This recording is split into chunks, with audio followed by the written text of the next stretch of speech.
She logged flight data in silence, like she had for years.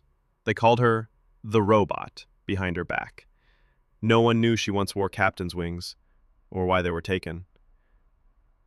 Then the emergency call came. A Mayday, whiteout storm, no pilots available, no hope. Until she stood up and walked to the hangar. No words, no permission, just action. Now they watched, stunned, as the quiet data officer they ignored climbed into the cockpit. Her hands moved with precision, muscle memory never lost. And when that aircraft lifted off into the blizzard to save a stranded crew, silence turned to awe. She didn't ask for recognition. She just did what had to be done.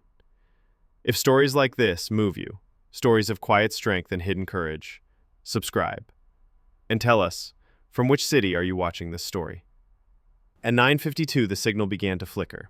Then, Mayday, Mayday, this is Cargo Victor 6. Severe icing, engine failure, injured on board. We need help. Now. Panic erupted. No rescue pilots nearby, no time left. Maya stood quietly, then walked away. No one noticed the data officer slipping into the hangar. No one knew she still remembered the feel of a flight suit, or had the key to a locker that should have been locked years ago. Minutes later, alarms blared. A medevac helicopter roared to life. In the cockpit, not a rescue pilot, not officially. Unauthorized aircraft, land immediately, came the voice from the tower. This is Technical Sergeant Chen, she replied, calm, focused. They've got 18 minutes. I'm going. The base froze. The data officer? Then someone pulled up her file. Captain Maya Chen, Combat Rescue Officer, 3 Purple Hearts, Distinguished Flying Cross. She'd once flown through fire and ice to save lives, until one mission went wrong. 4 lost. She grounded herself, never flew again. Until today. Now, as the helicopter vanished into a cyclone, silence fell over the base. The forgotten pilot they all ignored was risking everything again. This is Colonel Barnes. Sergeant Chen, your real service record has been recovered. His voice held new weight now. You were the best rescue pilot we ever had. What's your status? Inside the cockpit, Maya fought the storm. Ice slammed the windshield, the chopper shook violently, but her hands didn't waver. Flying instruments only, she said, calm and locked in. Visibility 0. I'm using thermal imaging and topographic flow to avoid terrain. She was back.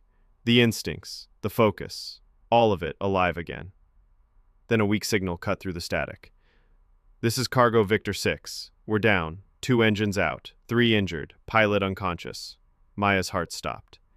Lieutenant Reyes, said the voice, the same officer who ignored her warnings that morning. She didn't flinch. Hold position. I have your beacon. Extraction in 8 minutes. You? How are you even flying in this? Technical Sergeant Chen? She cut in. Prepare for evac. As the C-130 wreckage appeared through the snow, Maya's mind flashed back. Another storm. Another crash. The mission that broke her. Not this time. She landed on a razor-thin plateau, snow blinding, winds howling. In minutes, she had Reyes and the injured secured. The storm grew worse. Visibility was gone. We're losing him, a voice cried. Maya ran back into the wreckage for the last patient. Reyes stared. You're not just a pilot, you're combat rescue. She didn't respond. She was moving. Then... Where are you going? Reyes yelled. Flight recorder, she shouted. We need to know what happened. Inside the wreckage, alone, her hands trembled. Memories swarmed. Then... Chen, follow my voice! Reyes had tied himself to the guideline, holding the rope. Maya pushed through, one step, then another. Back in the cockpit, soaked and shivering, she grabbed the controls. Hold on! The helicopter lifted into a rising wall of wind. Back at the base, cheers broke out. Colonel Barnes leaned into the mic. Copy that, Rescue Alpha. Medical team's waiting. ETA? 17 minutes, 1 critical, 2 serious, 4 minor. Reyes sat beside her, quiet. How long were you combat rescue? 8 years, she said. 4 active, then frostbite. You lost people. She nodded. But today, you saved everyone.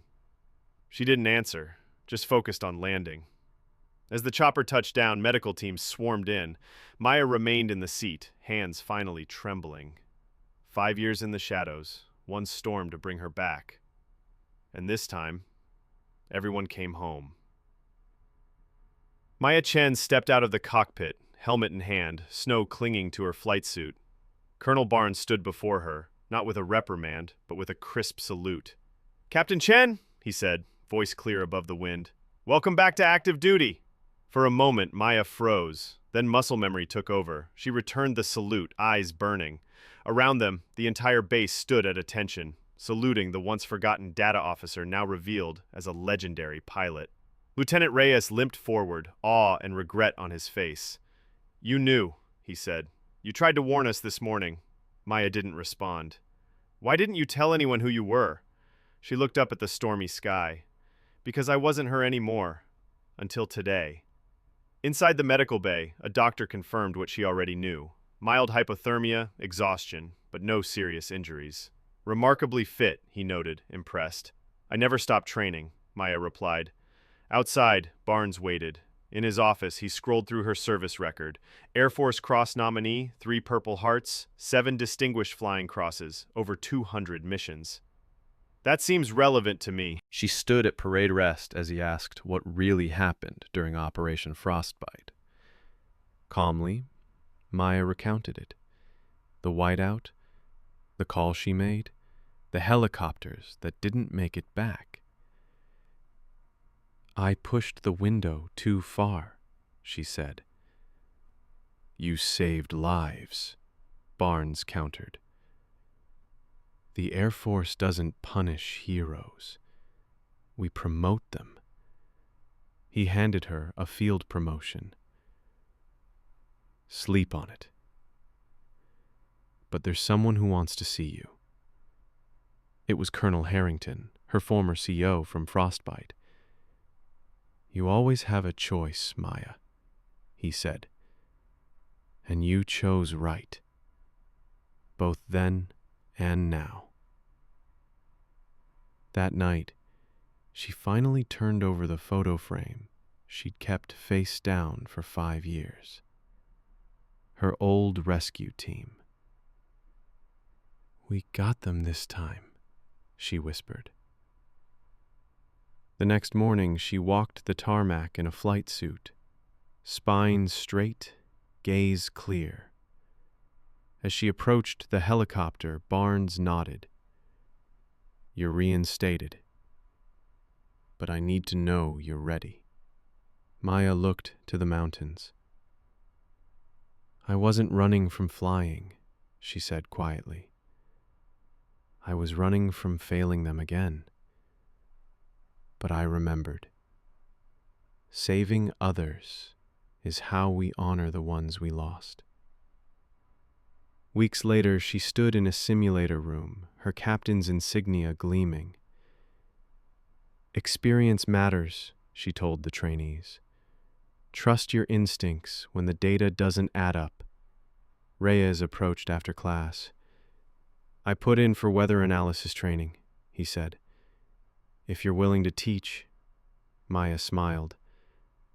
"Office hours are 1600 to 1800, Monday through Thursday." Barnes entered as Reyes left. "Special Ops wants you next month," he said. Word spread. Maya looked out the window at her helicopter. The fear was still there, but this time it didn't stop her. "The fear never goes away," she murmured. "But neither does the mission." That night, Maya sat at her desk, reviewing storm patterns for the coming week. Her quarters had changed, no longer sterile and bare. The walls now held photos of both past and present. Her fallen team, their faces still frozen in time. And new ones, smiling living colleagues, a family forged in flight. Her flight suit hung ready by the door. A notification blinked on her tablet. A storm system, minor on the surface, was forming far to the north, near a remote research outpost. Most would dismiss it. Maya didn't. She leaned forward, eyes narrowing. There it was.